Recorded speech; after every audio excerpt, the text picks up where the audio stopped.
And good morning. We are live on Facebook and YouTube. We're live on Atlanta Falcons fans on All Falcons and Scott Kennedy Sports on Facebook, and then youtube.com/C/Scott Kennedy on YouTube. For those of you that want to try and join us after the fact, if you're listening to this pod on falconspodcast.com. And if you want to catch us live, that's how you can catch us live every Wednesday morning at 9. I am Scott Kennedy, your host. I am in Atlanta. My co-host, and welcome back, is Nick Kendall, and Nick is back from somewhere off in the woods. We told Nick to take a hike, and he did. So welcome back, Nick. Yeah, no, I'm doing well. Tired. Hiked out 13 miles yesterday in about 4,000 feet elevation from a valley deep in the Olympics. So it was great. Because of the normal trailhead was closed, we hiked in from a much further spot, and we had the lakes completely to ourselves both days, which was wild because it's a really popular spot. So it was really cool. Climbed up a mountain for sunset. I mean, it was a good time, but I am tired. It's definitely it was a mentally recharging vacation, but not a physically one. I'm Those are exhausted. the best kind. I always say the kind of vacations I like are the ones that are like physically exhausting. Where you're awake at 6 a.m. and you're ready to go to bed at 8. Nice dinner, Backpacking. and the bed just tall. You lay down, you're like, oh, the bed feels so good. Because you're out there snow skiing, hiking, scuba diving, all that kind of stuff. Is the stuff I like to do. As the chat is opening up, people start coming in. We start a little slow, and then the algos start reaching everybody, and they start coming in. So as you're coming in, hit that like button and share and retweet if you found us on Twitter. Help accelerate the people that are coming in, and hit that like button on Facebook and on YouTube. Someone coming in already is Aiden. Aiden's coming in, says good morning. It's funny how Tom Brady is going to get divorced and lose to the Falcons in the same week. Seems to be a lot of distractions. I hadn't actually heard this. I don't pay attention to that type of stuff, Nick, as far as, and it hasn't really come across my timeline. Trouble in Paradise, the world's power couple or anything. Is this happening? Sounds like this is happening. I also saw that Zach Wilson shot his shot already, leaning into the Cougar kind of thing that apparently goes around with his right now on social media this past year. So kind of funny, but yeah, it does sound like Tom Brady and whatnot. This could have been fake on Twitter, but it used to be family and football underneath his Twitter, his Twitter bio, and now it just says football. So I don't know. We'll see what happens. But yeah, Tom Brady. Again, it's really none of my business. I don't particularly care. I don't wish ill will on people in their personal lives, and I'm sure divorce sucks. So yeah, may we beat your butts on Sunday. That's really all I care about. Dominic Jaramillo coming in, says good morning, Scott, Nick, Dog Nation, my boys. It's Auburn week, Dog Nation. Oh, this used to be one of my favorite weeks of the year, Dom. As you know, I went to Auburn. Auburn is a shell of its former self, So I was at Auburn from 91 to 96. That was the 90s were when Auburn and Georgia alternated victories on each other's home fields for a decade. It was crazy. The home team lost every single game for like 8 straight years. They're not quite as bad as I thought they were, but they are more poorly coached. So this one, this hasn't been a rivalry for a while. This is Georgia's most sustained length of dominance over Auburn in the history of this series that goes back about 130 years. So it's a good time to be a dog. Has Auburn fired their coach yet? I feel like not officially. Not officially, but dead man walking is I don't know what they're necessarily waiting for, unless it's just the final regular season game or whatnot. It's just a matter of time. He was fired. I'll be shocked if he's back. Luke Wright says, good morning, Nick and Scott. Good morning, Luke. Paul Jones coming in on Facebook says, hey guys, hello yourself. Joe Canis says, good morning, Scott and Nick. Good morning, Joe, coming in on Facebook. And Kevin Fitzpatrick also coming on Facebook. Good morning, fellas. Finally watching live again. Go Falcons. Well, good. We are glad to have you. Some of the things we wanted to get into today is we're already roughly a quarter of the way through the season. I still think of, 4 out of 16, but 4 out of 17, that's close. and halfway through week 5. We're about 25% through the season. I kind of wanted to just kind of get an update, where we stand with this team. Have they met expectations? Have they exceeded expectations on the whole? And then from individual unit standpoints, let's take a look at the units. And, as we start thinking of, the rest of the season, the future, where does this team need help? Where can you start, forging these Falcons into contenders? First off, though, I want to say that, we've said that this team lacks depth. The starting 22 is fairly solid, especially on offense. There's some playmakers there, but the depth just isn't there. And what you couldn't necessarily afford is a loss of one of your big three playmakers with Cordero Patterson, Drake London, and Kyle Pitts. And right now, one of them's gone down. Cordero Patterson's out for a month. How bad do you think that is going to hurt, or can you survive that with a good offensive line, Tyler Algier and Caleb Huntley stepping up? I mean, you're going to lose some playmaking ability. There's no doubt about it in the running game and in the passing game as well. So it will definitely hurt. I don't think that Tyler Algier has necessarily the same dynamism or even close to it. He's more of a plotter in a good way. He's good up the tackles, but he's not bouncing things outside and getting into space and hitting home runs, which is a big part of what's making this Falcons offense tick right now. So I don't think you can replace him. What needs to happen is I think the passing game needs to become even a little bit more shoulder more of the burden and the load without Cordell Patterson there, because you need to get explosives. Probably not getting them as much in the run game. Yeah, I agree. There's no replacing, unless you're making a move for Deebo Samuel this week. There's they're fairly unique talents. Cordell Patterson is a special player, and he will be missed. I don't think he was overused, but we said, after the first week when he had about 20 touches, I'm like, that's not sustainable. When you had Damian Williams and you did not have Tyler Algier active, that was a mistake. That was a pre-decision. You make spur of the moment decisions. Okay, I made the wrong play call, or I kicked a field goal when I should have gone for it. But the ones you want to really try and avoid are the premeditated mistakes. And it was a mistake not having Tyler Algier out there and just running with Damian Williams and Avery Williams, who had never played running back before.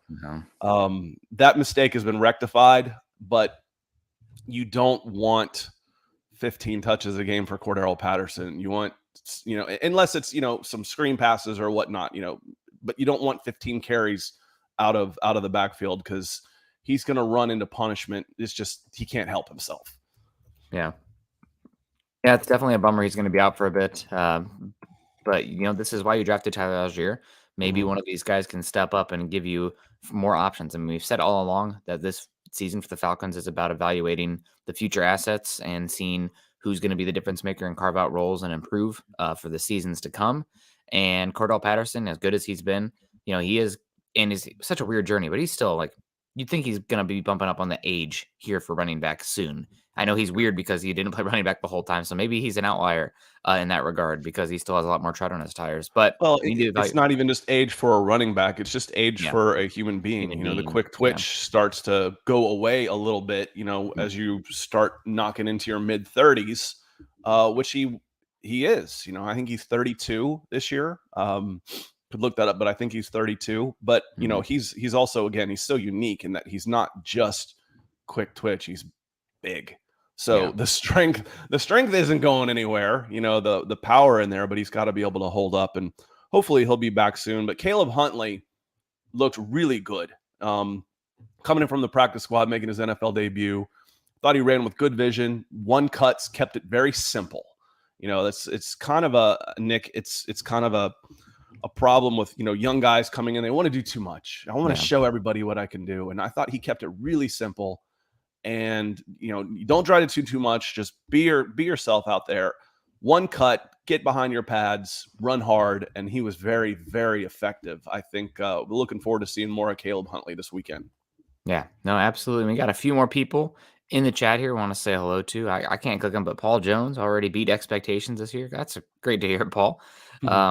Luke Wright, too. Good. Miguel Santa Steven in the house. Good morning, Nick, Scott, and Nick. just wanted to say my favorite Falcon was UMM Lobo Terrence Mathis. So Lobo's there, man. That's not much good football going on in New Mexico right now, Miguel. I kind of feel for you there.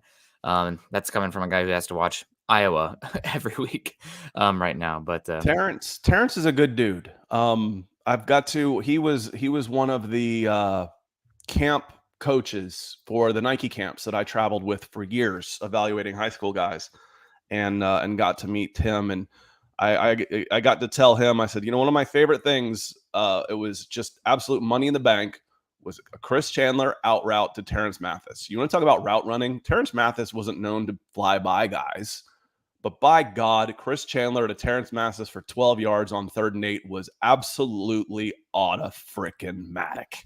It was unbelievable. It's like, what do you need? First down, out route, Terrence Mathis. There it is. He's a really, really good dude too, Miguel. He was a great Falcon, and I enjoyed meeting him through the years and talking with him just a little bit. So thanks, Miguel. It's good to be here. AE says, good morning, fellas. Scott, glad you're doing better.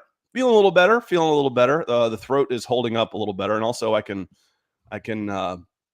wet my whistle a little more often when there's someone else talking. And there's also someone here that, if the chat gets busy like it was on Monday, to tell me, hey, dumbass, you're muted. Not that y'all didn't tell me, I just didn't see it quite as quickly as I would have liked. That was embarrassing. But A&E, appreciate you being here. Raymond Collins says, good morning, fellas. Good morning, fellas. Good morning to you, Ray. We know Jeremy coming in this morning, says, good morning, Scott and Nick. Wanted to stop in and say hello and throw a like. Thank you, Jeremy. So glad to see you survive the hike, Nick.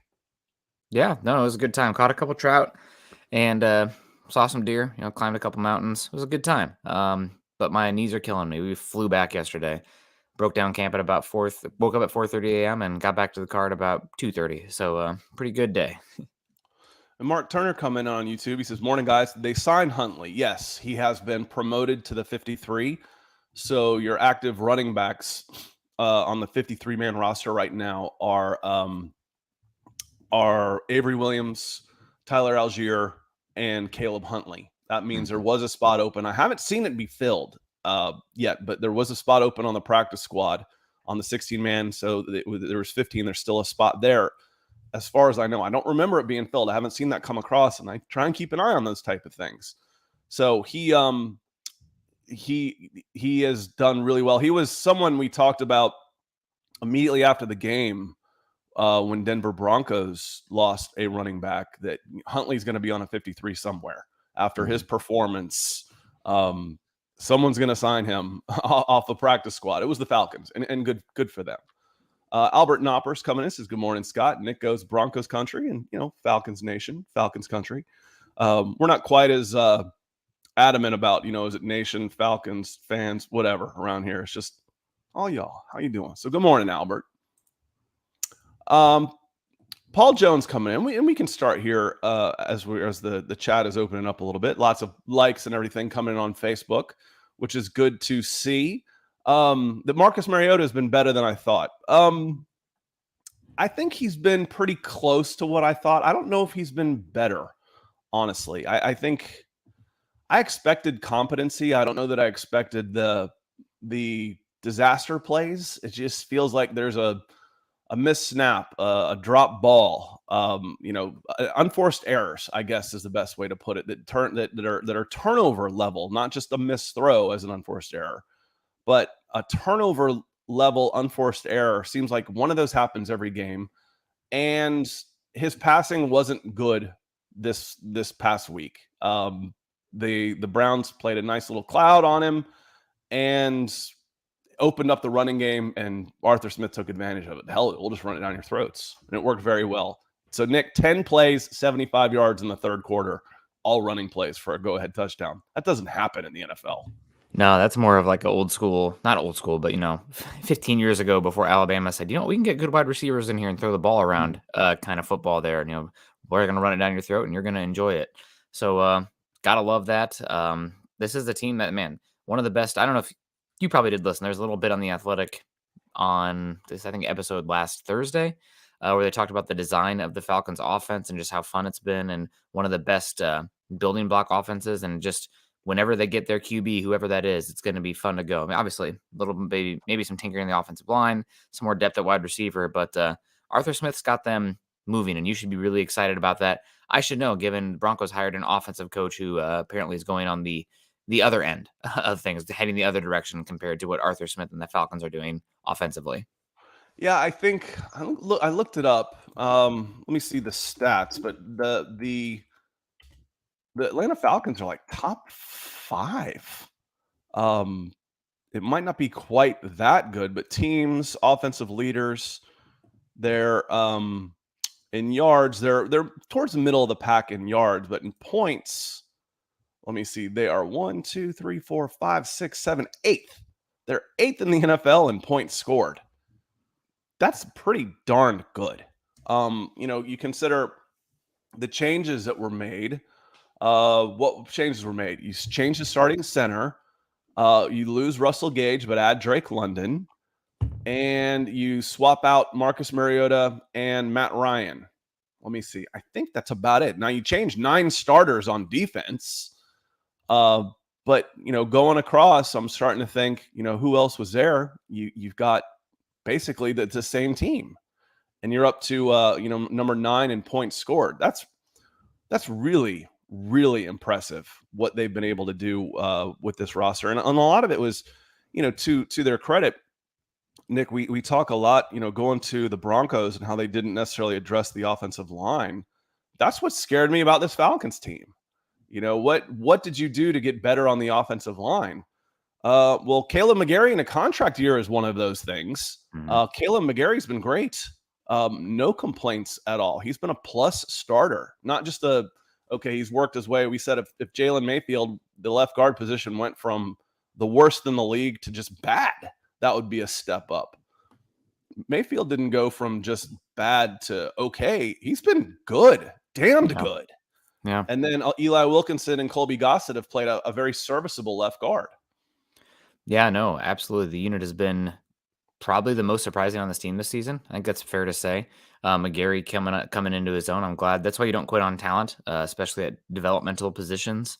So that's great. I mean, contract year is a little bit annoying, but I mean, heck, Scott, if we went back and combed through the hours of content that we have out there, talking like, what would it take for McGarry to get a contract from him? Is like, nothing could happen. There's no way he'd have to play, Herculean effort. But the way he's playing right now, you probably got to be thinking at least a tag, but probably a contract extension as well. Not a tag. Not a tag. Not the tag. Not a tag. It gives you the ability to negotiate, though. It extends the window. Like some people just use it as a hold to get to the summer. Yeah, but if I'm him, I'd just take it. I mean, a tag is the average of the 5 highest paid offensive linemen, not just right tackles, but OL, which gets you your left tackles in there. So a tag would be 18, 19 million. Yeah, but it's 18, 19 million versus the 5-year contract that would be way higher guarantees. And there's no guarantee that he would be healthy. Yeah, but I think you could probably go, 3 for 30 guaranteed. I think you're going to have to pay more than that. I think you're going to have to pay more. But with how the first round pedigree, how hard it's to find a right tackle right now, the salary cap exploding, I think he's going to 10 a year. I think it's going to be much more than that. We'll see. That's good money for a right tackle, though. Yeah. So we'll see. I don't know, unless he comes out with a Pro Bowl next to his name, which that probably won't happen. Either way, this is another. It's a good discussion for Caleb to be having. Like we said, this is an 8-figure year for him. Yeah. 100%. He can be making tens of millions of dollars this season, and he is. RC Plainbuilder coming in says, Scott, the Buccaneers haven't won a home game yet. Additionally, their offense has collapsed the last 2 games. Do you think we'll take advantage of that? Who was it that said earlier? Said I can see beating the Buccaneers out here if we stop the run. It was Luke. Luke said that. The spread on this one is 8 to 8.5, depending on where you look. That seems high to me. This Falcons team is solid. This isn't last year's Falcons team where they won games against bad teams on smoke and mirrors and then got blown out by the good teams. This is a team that can play with anybody. They're not going to win all of them, obviously, but they've been in every game they've played. And they've played 4 one-score games so far, including on the road against the Rams, on the road, back-to-back West Coast games against the Rams and Seahawks, coming home and beating a tough Cleveland Browns team who can, you're wondering, are you going to be able to hold up in the trenches? Do you match up well against this team? Can they go to Tampa and win this game? Absolutely, they can. And I wouldn't have said that 3 weeks ago. 8 to 8.5 seems like a lot, Nick. That seems like a big spread for what we're seeing from this pair of 2-2 teams. Yeah, no, that does seem like a big spread. Tampa has an incredible defense. I think that's probably what it comes down to. They have probably the best defense in football right now, can do pretty much whatever they want. And the Falcons have a question mark now that they lose probably one of their most pivotal pieces on offense that they're leaning on this season. So I would take the Falcons money line on that with Tampa Bay to win. But 8.5 is anything over a touchdown is pretty ridiculous in the NFL. A lot. Yeah. That's a lot. This isn't, this is a solid squad. And as Joe comes in, he says, I would say we've exceeded my expectations only because we've been competitive in every game in all phases of the game. Exactly. I think this team can score some points. I think they're capable of shutting some teams down and putting pressure when they need to. Special teams has been solid. So, limit the turnovers and, play within yourself, and you're going to be in every game. And, 8.5 sounds like a lot in the NFL. That would be the biggest spread so far through 5 weeks. So that seems like a lot. I would say, yes, Tampa Bay should be favored in this game at home. It's Tampa Bay. We're still not fully believers in the Atlanta Falcons based on, their schedule and results so far. But 8.5 is a big number. It's a big number. Yeah, it is a massive number. We'll see. I'd take the Falcons to cover that one, but Tampa probably to win just because their defense is that good. And Mark Turner says, my favorite Falcon was Tommy Nobis. That was just a little bit before my time. That was, late 60s and 70s. I started really watching in about 80, 81. So my Mr. Falcon was really, I grew up with William Andrews and Gerald Riggs, the big running backs. But then, the 90s was Jesse Tuggle. Jesse Tuggle was my guy. He was the guys that the Falcons that survived the dark years and still played hard have a special place in my heart. Paul Jones says, do you think they will look for a veteran running back? They still had one on the practice squad. They had 2. Let me see. I had the roster up here, and I can't even remember his name. It was an Oregon State guy, if I'm not mistaken. And I'm not even sure where I can go look at my former posts on YouTube, but I don't remember a community. Here it is. Let me see what his name was. BJ Baylor. The Falcons signed him 2 weeks ago. So they had 2 on their practice squad. Do they need another one? Not necessarily. So they still have one in reserve. That does leave a spot open for the practice squad. What will they do? We'll see. But I feel pretty good about Huntley and Algier right now. They've got a month under their belts. It seems kind of strange to say that. You are dealing with a rookie and a guy who's only made one start. But Huntley was on the practice squad last year. So, he's not, in a sense, he is a veteran. He's been with Arthur Smith as long as anybody else has on this team. So I don't expect them to. Wouldn't surprise me if they did, just because, you've got a spot open. You need to run it. You might need a running back, but they did have 2 on the practice squad already. Yep. And the Broncos already took one of them, right? with Javonte Williams going down for the year. What a bummer. Getting that note text yesterday. Chris Walker coming in saying, good morning, everyone. 2 wins in a row. I'm hoping this is a good sign. Does seem like a good sign. I mean, Falcons have done better than my expectations so far this season. No doubt about them. They probably should have beat the Saints as well. I mean, they falconed it up, as Scott likes to say. So this team is definitely pulling in the right direction, closing out the outside noise, and playing some pretty good football right now. I'm trying to, I feel like maybe the tide is turning just a little bit. The Atlanta Falcons under Arthur Smith are 9-4 in one-score games. That's really good. Yeah. That's really good. It was 7-2 last year, 2-2 so far this year. With the, all of the handicaps from a roster perspective that we've talked ad nauseum. I won't get into them. But to be 9-4 in one-score games, that's really good. Yeah. And I've said that these Atlanta Braves, these aren't the Atlanta Braves I grew up with. The built for the regular season, built for the long haul. I said these feel like the Atlanta mother effing Braves, like the big swinging bullies out there that go out there with some swagger and expect to beat you and expect to beat anybody that's in front of them. They lost a 3-1 lead to the Dodgers 2 years ago, came back and took them out last year. And then they just bludgeoned the Astros in the World Series.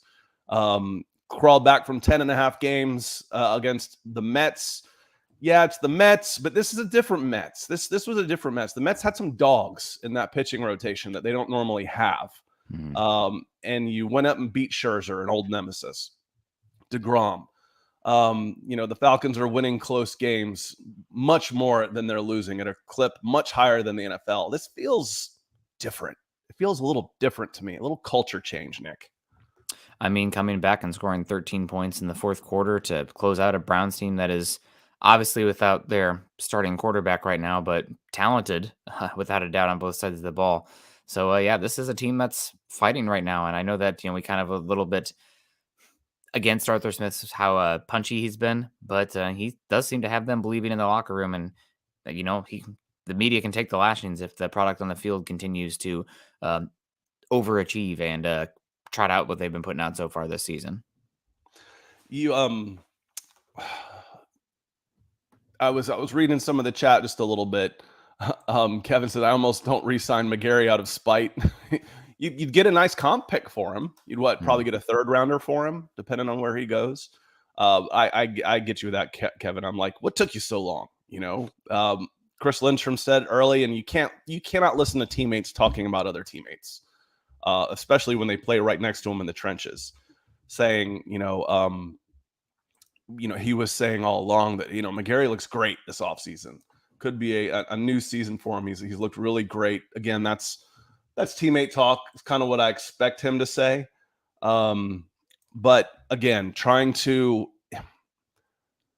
I'd like to see him, if I knew this is what I was going to get for the next 5-6 years, throw him a nice big fat contract. You're done. You're set at right tackle. But, does he revert back after he gets paid? And then you're just, I knew it, you dumbass, flash in the pan, and you went and gave him the bag. Well, who is this, John Koncak? That's old school. That shout out to anybody who gets that reference. But yeah, that's why I say, Nick, I think, I don't think he'll get a top contract for a right tackle. I think it'll be a little bit more, mid with maybe some higher guarantees. But, if you were to go 5 years, 5 years, 65 with 330 guaranteed, might get it done. That'd be a nice raise for him, like, a 5X raise with 30 million guaranteed. So we'll see. We'll see. Kevin Mapp coming in with some stars, breaking the ice for us. Thank you, Kevin. And just a reminder that one of the best ways you can support this show is through Super Chats on YouTube and Facebook stars, wherever you're watching on Facebook. They are set up on both of my channels, which Kevin Mapp just did for us. So thank you, Kevin. Appreciate you. Yeah, thank you so much, Kevin.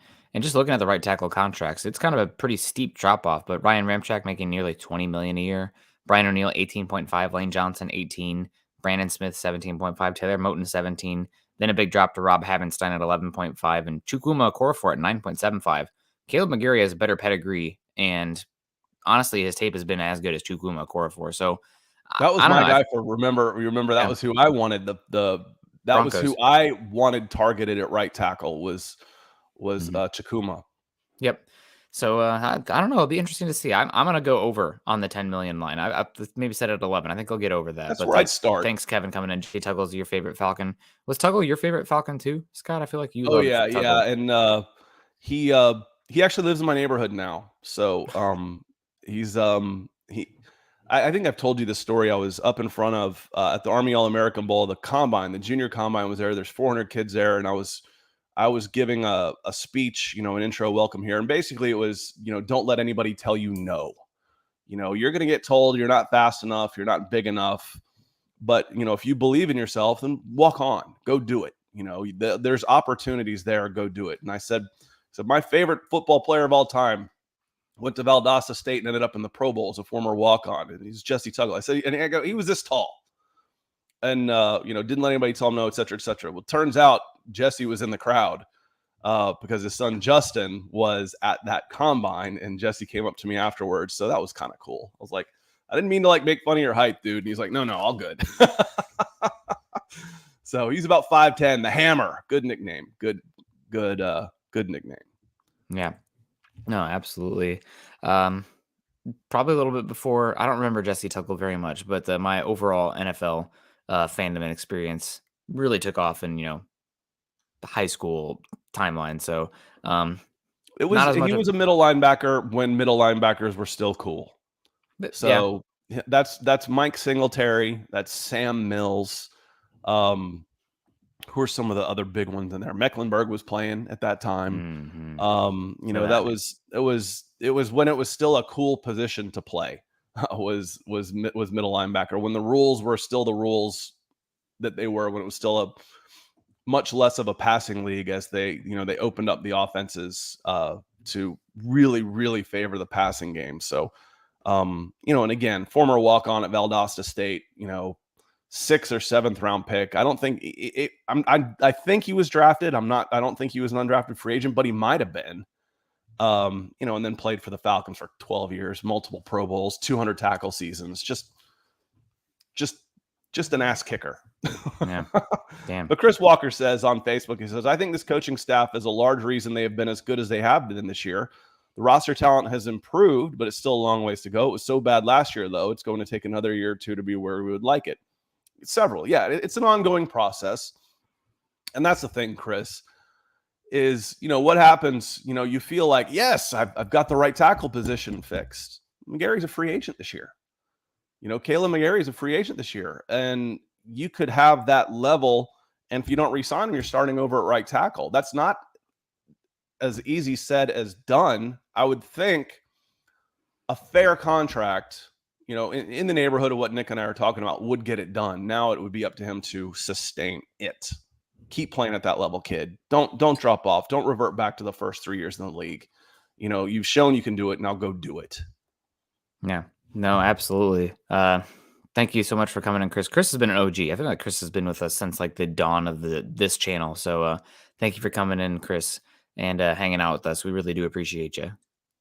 Yep. Without a doubt. Let me go back. I was opening up a different stream here to make sure I can keep an eye on stars coming in, so I can make sure to give them the proper thank you when it happens. Eric Mack says Arthur Smith is the real deal. Eric, this is one of the reasons I've been I tried really hard in the offseason to hedge expectations was because I agree with you. I think Arthur Smith is a fantastic coach. I like the staff he has put around him, that he went out and talked Dean Pease into coming and joining him out of retirement, who is, been around forever. That shows, these guys are all egomaniacs. Don't get me wrong. You have to be where you are, but to be able to kind of step back and say, I'm going to bring in a guy that's got 40 years of experience, and I'm not going to feel challenged by it. I want the help. That's a sign of genius. That's a genius move in order to step up and surround yourself with really, really good people and not feel threatened by it is easier said than done. So I'm a big fan of Arthur Smith, and how it's one of the reasons why, and I know it's a dead horse, but I repeat ad nauseum the handicaps that this roster is facing, because I think you've got the right guy in place at coach, and I don't want you to run him off if they go 5-12 with $100 million roster. Well, I think with how they've played so far this season at 2-2 already, it would have to be a crazy drop off from here in form and ability. He's already, in my opinion, built in some goodwill in the bank with how this team is performing way above expectations, and specifically on the offensive side of the ball. I mean, this has been a good offense so far this season. That's a good Cleveland team out there on the defensive side of the ball, talent-wise. So I wouldn't worry about that anymore unless things go drastically the wrong direction here. But like honestly, is there? God, I don't even want to say this, but is there any piece on this team where the offense would be that much worse? I mean, I think Ritter could come in and be a competent backup. Typically, it's the quarterback that goes down that tanks the unit. I don't think that would happen at a crazy level for the Falcons. You do have those two big pass catchers. I think those are the ones. If you lose one of those guys, but other than that, I think you're pretty well set there. I might say, and let's just go to the unit grades here. Yeah. Let's start on the offensive line. I think this offensive line is drastically over been better than I was expecting coming in. Yeah. You have McGarry and you brought in Eli Wilkinson, who basically took the number one spot in camp right away. A converted right tackle, and you're like, okay, is this, how much of an upgrade is this going to be? It should be an upgrade because it's not hard to get from the worst in the NFL to better than that. So it should be better. But he's been solid. He's been average at worst, which is a humongous upgrade. Jake Matthews has been good. Caleb McGarry's been good. And Lindstrom has been a monster. Now, you mentioned, who can you ill afford to lose right now? As crazy as it sounds, I might say the freaking guard. Yeah. Chris Lindstrom on PFF is the number one guard in football right now. I think he had the highest grade of any player in the NFL last week. He is absolutely killing it, and he is helping to mask, if there is a deficiency on this offensive line, it is Drew Dahlman at center. He is helping to cover some of those deficiencies. If you have a weaker spot there, that deficiency becomes wider. You become softer.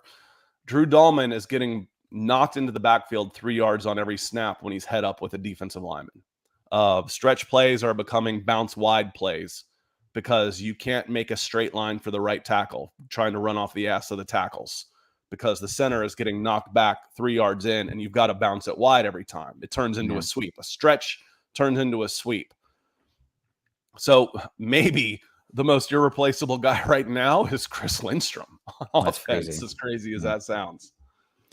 That is crazy. But overall, great. Just ask you the rules on this. Are we grading on the curve based on expectations? Or I think try not to. Okay. Let's look at this because, if I'm grading versus expectations, the offensive line's an A+. Yeah. If I'm looking at it relative to, I want to be a Super Bowl contender and versus the rest of the league, I think this lineup has been a solid B to B+ on the offensive line. Easy. I still think they might be knocking on the door of an A. Third or fourth in the league in rushing, with, not a huge passing threat. This offensive line has been really, really good. Wildly exceeded my expectations. And it's one of those things I don't like is like those types of polls. It's like, okay, you ate dinner here. Did it meet, exceed, or was it worse than expectations? Well, my expectations were high, so it met them, but it feels like you're giving them a middle grade. That's how I feel about Gary Leeds-Palmer. Gary Leeds-Palmer is a 10, but he's just meeting expectations that he set for himself because he's a 10. So Gary Leeds-Palmer coming in with the stars on Facebook. Thank you so much, sir. He says, good morning, Nick and Scott. Good morning, GLP. But talking about, where would you grade him? I mean, I could go B to B+ for this offensive line. I was going to go B+ as well, so I'm going to have to one up you and give him an A-. Dahlman's been a bit of a disappointment. I'm curious if they made the right choice with him at center versus Hennessy. But so far he's holding on. And like you said, I feel like we don't talk enough about how steady Eddie Jake Matthews is. Is he dominant, future Hall of Famer? No, but he's good. And the consistent performance you get from him week in, week out at a position that is probably the most important thing is just consistency. I think he brings that to you. So Matthews has been good. Left guard, center, long-term question marks, but I'm going to give him an A-. I think they've been a damn good unit in an NFL that is starved for offensive line talent and consistency. Quarterback play. Where would you go right now? Against expectations, it'd probably be a B, but I think given that we're grading on the entire NFL curve, it's not really you're not really getting dynamic quarterback play. It definitely feels more schemed, open kind of looks and things. So I'm going to give the quarterback play a C- right now.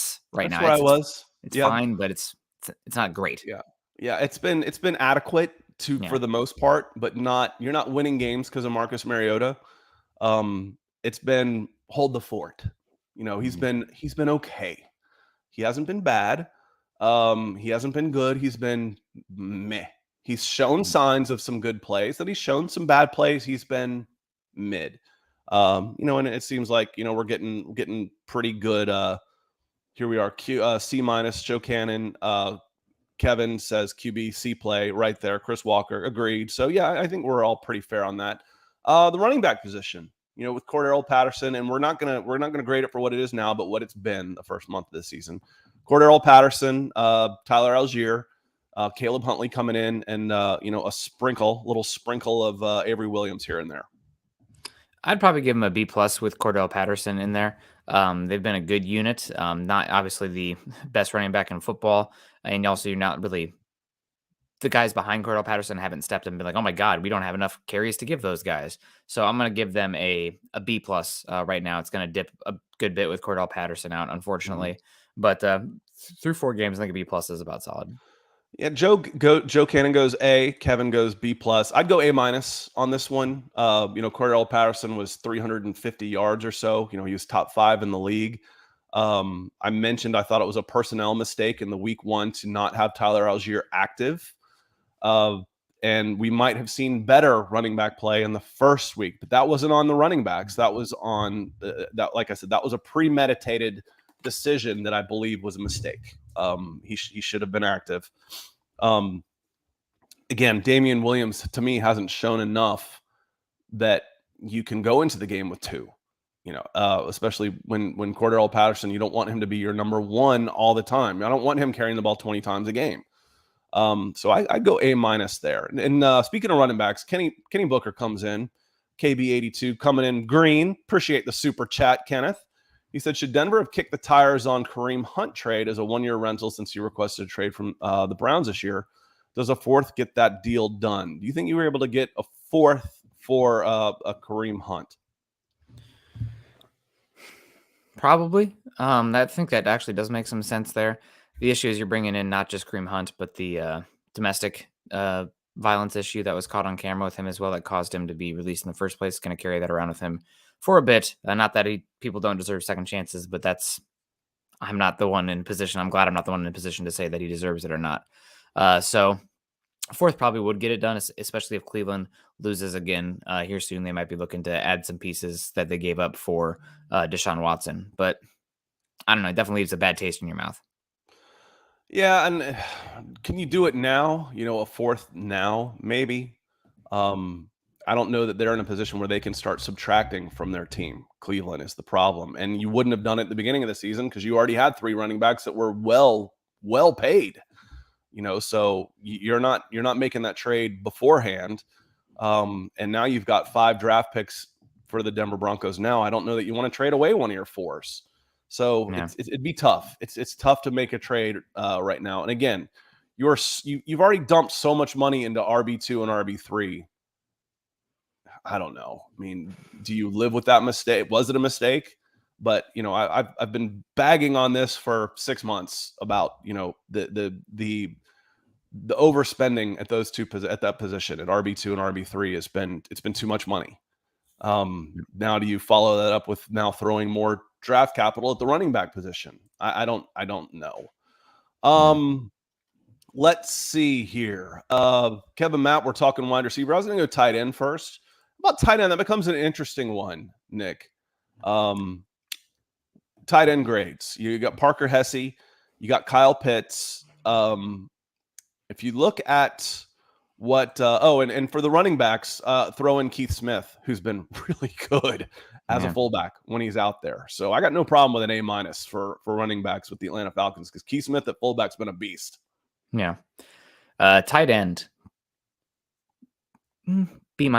It's been a little bit, and granted, I'm going to be honest with you, I've not watched every single snap of all 22 to see what teams are doing to take out Kyle Pitts. You could be having a gravitational pull effect with Kyle Pitts out there that's opening up things for everybody else. Obviously, he came on slow out of the first 2 weeks, came on a bit definitely as of late, but I'm going to give them a B. I hoped a little bit more, and I might even give them a bump in the grade because Parker Hesse Go Hawkeyes. Mhm. The tight end, I you think baby. I think a B is fair because there's more to the tight end position than just the receiving, and they've been blocking well. Kyle Pitts has done a good job blocking when he's been asked to come in and handle his assignments. Parker Hesse has done a good job when Keith Smith lines up on the line. He's done a good job there, so I'm okay with a B. I think we'd all like to see Kyle Pitts more involved. Like to see the ball in his hands in the backfield and the offense, the defensive backfield, a little bit more often. But he was targeted a bunch. Now let's keep following that and see if we can get him the ball. Wide receivers considered maybe the weakest wide receiver room in the NFL to start the season. I don't think you're going to say that right now. Yeah, no, it's been pretty crazy, man. Drake London has been so good. I'm bummed that I did not take him, even though you told me over and over again to take him. Although my wide receivers are okay. I've been okay there, but he's been killer. The depth at wide receiver, it still would be great to have somebody else that you can lean on. I know that Kyle Pitts is the de facto next wide receiver, but just having somebody else out there that 1, 2, 3, use some plays where Kyle Pitts is not in the progression because he is a decoy, and having 2 reads off of that versus 1 would be good. But the way the Falcons are running their offense right now, it's a lot of play action, max protect, 2 options out there, and it's working for them. I think I saw that the Falcons are running like the 31st, or excuse me, the second most play action passes in the NFL so far this season. The only team that's number 1 is the only team that's ahead of them is the Ravens, who are like, they run an offense and nobody else can because of Lamar Jackson. But then the difference between the Falcons and everybody else is like huge as far as play action usage. So, I mean, God, I guess I'm gonna have to give the wide receivers a B as well, and that's just because how impressed I've been with Drake London. Yeah, if you look at PFF again, and one of the things I always say about PFF is you don't know who's grading the graders. Not one person is doing every single play for every single team, so you're going to get variance from team to team. I don't particularly think the Broncos grades are that great. I think the Falcons grades have been really good. I really do. I think when we do these shows on Monday, and it's usually before the PFF grades have come out. Y'all have heard me say who have I been on so far this year? Drew Dahlman this week, Ade Ogundeji, this last week. Who was the worst graded offensive player for this week? Drew Dahlman. Who is the worst edge? And we're about to flip over to the defensive side of the ball. The worst graded edge in the NFL right now, Ade Ogundeji. Richie Grant, we've seen good things from. Good grade. So I feel like I can look at those and it's like, okay, I didn't necessarily watch the defensive backfield, but I feel good about whoever is grading the Atlanta Falcons for PFF. I think is doing a really, really good job. Yeah. And they have Drake London, to that point, they have Drake London 8th out of 106 wide receivers. He's been better than expected, for sure. Early on, a 21-year-old kid. I think he's just turning 21, and he's playing with a maturity level that is, we've got some Broncos fans in here. It's like, gosh, wouldn't that be nice to see Jerry Jeudy playing with the maturity level that Drake London is showing right now? He's been a great pick, and I was down on that pick for a multitude of reasons, but if you hit on it, then you keep stacking up good players, you're going to be fine. Drake London, it looks like a hit. Kyle Pitts, hit. Richie Grant, hit. Those guys are coming together very well. Yeah, Richie Grant's been a nice surprise here recently. But yeah, London's been great. Been one of my favorite players to watch this season so far. All right, wide receiver 2 real quick before I forget, Nick. I saw a comment on here somewhere. I don't remember if it was on my Facebook page or in a YouTube feed or whatnot, but who's available next year for about $11 million on the team is Calvin Ridley is under contract for the Atlanta Falcons next year. Speaking of wide receiver 2, I just cannot see an instance where he is on this team next year. Just no way. I think it's scorched earth where they would say, okay, thank you. We're going to get what we can from you. Good luck and God bless. Yeah, I would not be that interested in bringing Calvin Ridley back. I also don't know if he's a great fit for the offense. He's more of a finesse player. You want to play at in the slot or whatnot. But right now you're using bigger bodies for those positions because you're trying to run out of those formations. and that's not Calvin Ridley at all. No. So I think you get what you can for him, move on, and maybe even have to eat some of the contract. I put him on the non-injury list because he's still dealing with a bunch of random crap out there. I forgot he existed. Honest to God. So, well, that's $11 million that he counts against the cap next year that you should be able to get back. Yeah. That, we talk about all of this money that should be available. If you look at Spot Rack, it says, well, Scott, where are you coming up with this money? They don't. Spot Rack says you've got 30 available. No. There's lots. And Kevin says, good call. He doesn't fit. You can get away. I call Calvin Ridley's kind of a luxury player. And a luxury player is kind of described as someone who has a specific skill set, but doesn't necessarily do everything you want, but is good enough at one thing that you can cover for him in others. So he is a pass catcher. He's not going to get involved in the run game. That is a luxury player. Is the team around him good enough to carry a luxury player to take advantage of what he does well? Maybe. Let me see. Eric Mack comes in and he asks a question. Can you guys see the Falcons drafting another wide receiver next year? Yes, I can. I don't want to see it in the first round. I don't want to see another pass catcher taken in the first round. I'd like to see defense solidified a little bit more. I think you need another corner. I think you need another defensive lineman. And frankly, you still need more help at edge. Going into next year, Lorenzo Carter has been not great, not good. He's been okay. So let's flip over to the other side of the ball. Let's look at the edge grades. Where would you be right there for edge? D+. Yeah. It's not great. Ogundeji is probably one of the worst players starting on this team right now. It's not his fault. He's a 5th round pick. He never really probably should have been in the position he is. But Lorenzo Carter is just a below average starter. What you get, a 1-year deal? He's a mercenary right now. Ebiketie is the only thing keeping it from being a D-, honestly. Mm-hmm. And haven't seen much from Malone yet. So I think I'm going to go with give him a D+ D right now. This is definitely an area where this team needs a plus player in the worst way. Yeah. So when I'm thinking, drafting next year. So Eric, can you see the Falcons drafting another wide receiver next year? I almost guarantee they come out of the draft with another wide receiver next year. I don't want it in the first round. I'm not sure I want it in the second round, depending on who's there. If I can get George Pickens in the second, Christian Watson in the second types, Sky Moore types in the second, then sure. Okay. But you need an edge. Ebiketie has been okay. He's been okay for a rookie.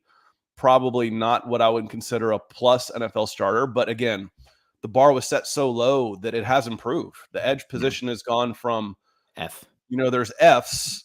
69 was an F for me in high school. So you've gone from a 30% to a 72. That's a huge improvement. Yeah. Not all Fs are created equally. It was like an incomplete, like didn't even show last year. So you have gotten better, but it still needs to get a lot better. If you were to look at, I mentioned PFF, I like their scoring. Arnold Ebiketie, 73 out of 108. Lorenzo Carter, 63 out of 108. And Ade Ogundeji, 108 out of 108. So saying that they're a D isn't necessarily that's not a big stretch. Interior line, Grady Jarrett. Why am I drawing a blank after Grady Jarrett? Timmy Hornet nose guard. Taquan Graham. Love Taquan Graham. That's your guy. Yeah, that's my guy. I love Taquan Graham. Brain fart. Locking up. We're going on an hour here. Where would you be right now? Abdullah Anderson. Where would you go right now on the interior line? B-. Mm-hmm. I think they've been okay out there. Really, I've always loved Grady Jarrett. I love him back to the days that he was playing nose guard at Clemson, undersized and whatnot. I was screaming at the TV for the Broncos to draft him over and over again. That draft cycle, but I think they've been solid. Could they use a true like first round body type caliber player on that unit? Yeah, for sure. I mean, just a guy to work in there, especially with Grady Jarrett probably coming closer to the end of his career. The clip I sent you last week where it shows him dominating. It's like, where's he lined up there? It's the under tackle. It's the 3 technique spot. Tackle. which you have a lot of considering how much nickel you play still, but it's not as much of the 4-eye, gap and a half that you're seeing sweep across the NFL right now. So I give him a B-. I think they've been good. I really enjoy Graham. I think he's he's a solid starter, which considering where you took him, that's a great get on the defensive line. So I give him a B-. They've been a solid unit. That's where I am. I think Grady Jarrett is playing at a Pro Bowl level, without a doubt. Yep. I don't see the rest of the league, but what I do watch, I don't see many, if any, playing at a better level than he is right now. Grady Jarrett has been a freaking beast. Taquan Graham has been Taquan Graham, Caleb McGarry have been my pleasant surprises of the season. As far as guys you had last year who have stepped up in a big way. Taquan Graham, again, he's not just out there. Adeogundeji was a starter last year for a lot of it. Shouldn't have been. Hasn't making that step to the next level. Taquan Graham was a starter for a lot last year. He shouldn't have been. It's just a matter of they didn't have anybody else. He has stepped up to where he is now a plus starter in this league. But I'm at B- too, because you're going. You've got two guys that I think are plus, and then mid-level replacements next to him. Anthony Rush has been okay.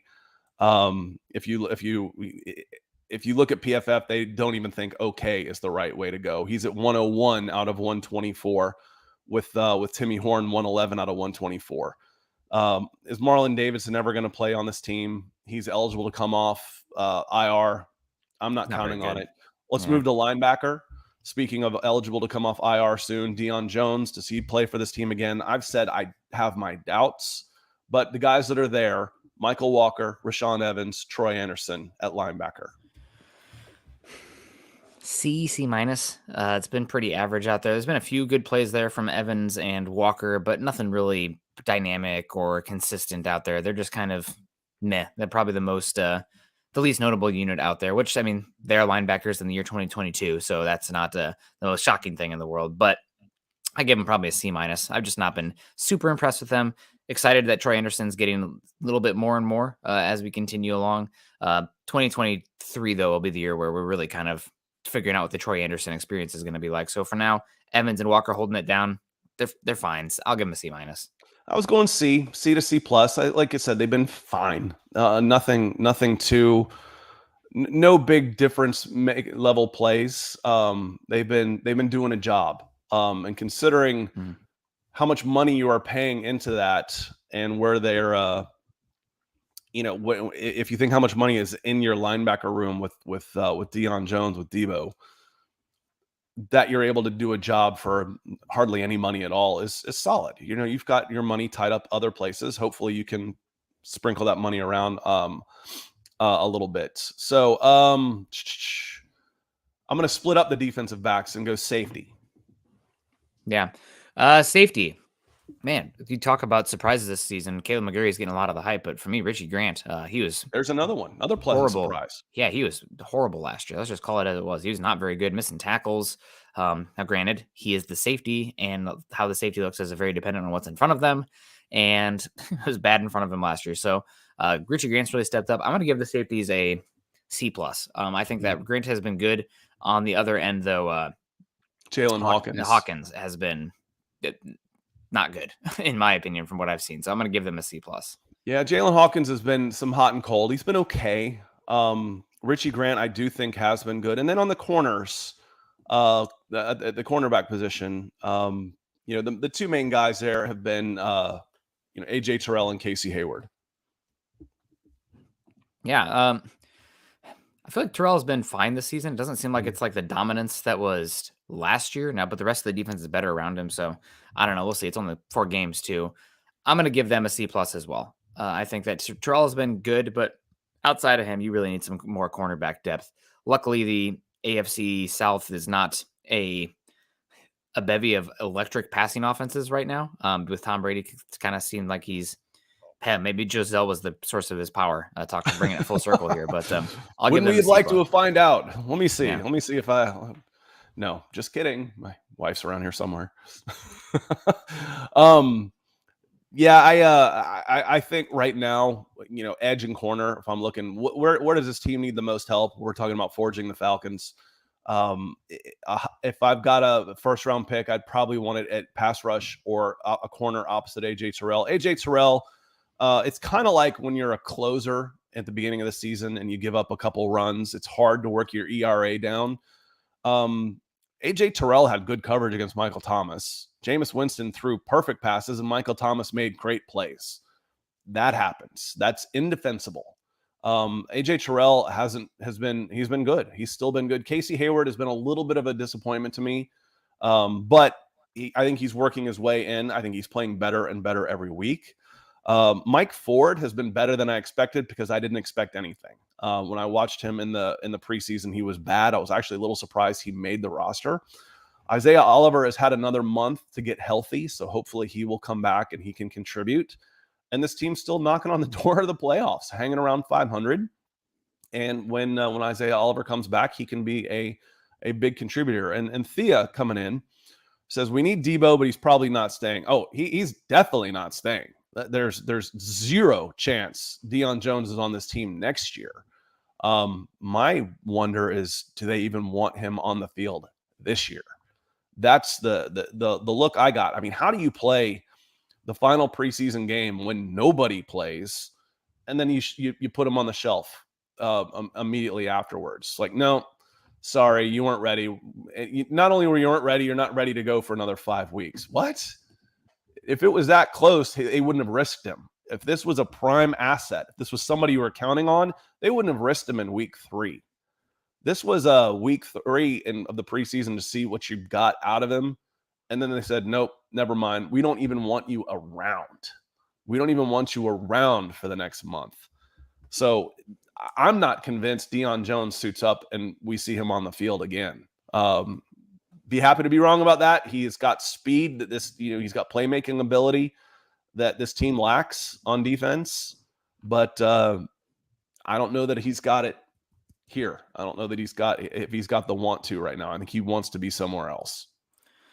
Yeah, it's a little unfortunate, but the reality of the situation. So overall, I'm going to give this team a B-. I think on the season we graded the units, but B-. Some of that is probably against expectation, but I've been pleasantly surprised so far this season. It's a team that is very well coached, in my opinion, and maybe playing above their talent looking at the roster level, but that's what you need to do in this league.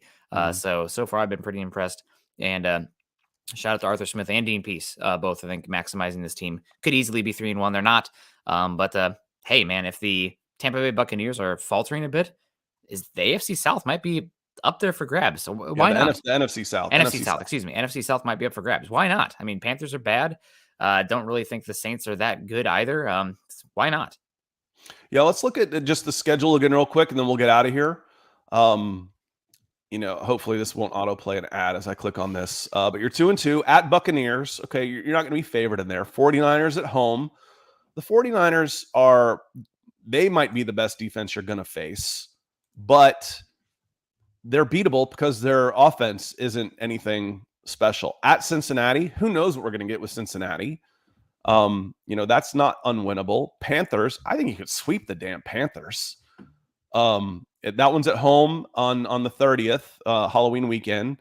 Then you play the Chargers at home. Then you're back at the Panthers. So that's much better than, you already ate your vegetables when you did your 2 West Coast road trips. Mm-hmm. Now you go, you go a long time 49ers, Bengals, Panthers, Chargers, Panthers, where the farthest you have to go is 8 hours up 75 to Cincinnati over a 7-week span, because then you got the Bears at home. The Commanders are beatable. The Steelers are definitely beatable. We know the Saints are beatable. Ravens are going to be tough. Cardinals are beatable. Buccaneers at home. Yeah, I mean, you got a chance to go on a run. It's not out of the question for this team. No, they're playing well, and that's God. We were talking about 5 wins. I was saying 2-15, and a lot of it had to do with the offensive and defensive lines. Mm-hmm.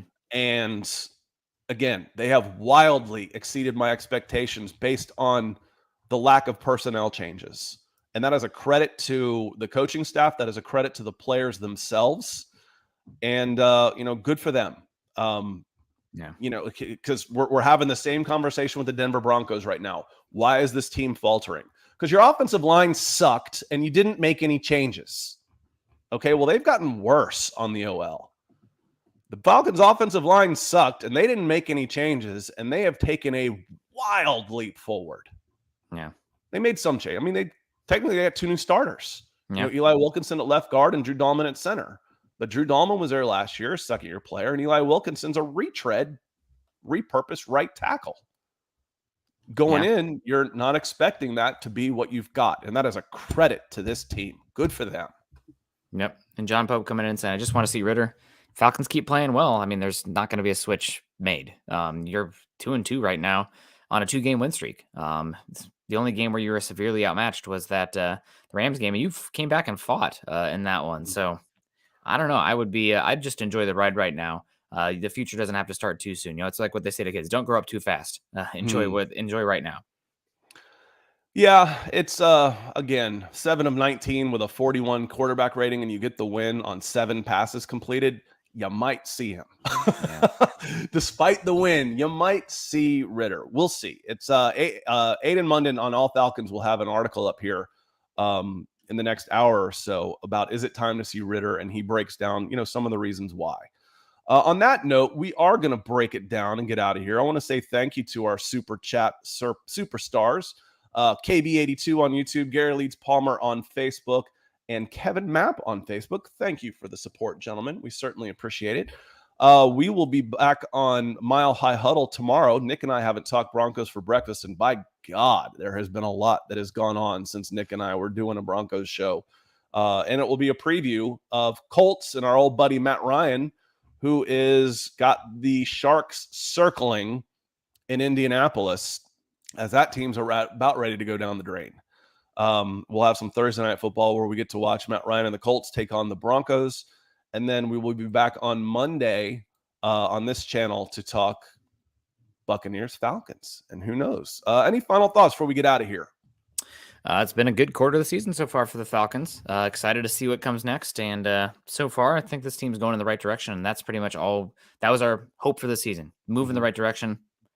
We're only a quarter of the way there. But so far, yes. Yeah. Going across the grades, feel good. There's not so many gaping holes on the roster right now. And there's money to be had next year. There's, draft choices to fill a couple spots. And again, you can feel good about the direction of this franchise. And you haven't always been able to say that as an Atlanta Falcons fan. So on that note, go Braves. Playoffs are going to get started here in the weekend before we see you again. So let's go Braves. And we'll see how this game goes against the old nemesis, Tom Brady and the Tampa Bay Buccaneers. So on that note, we will see you next time. Thank you for being here.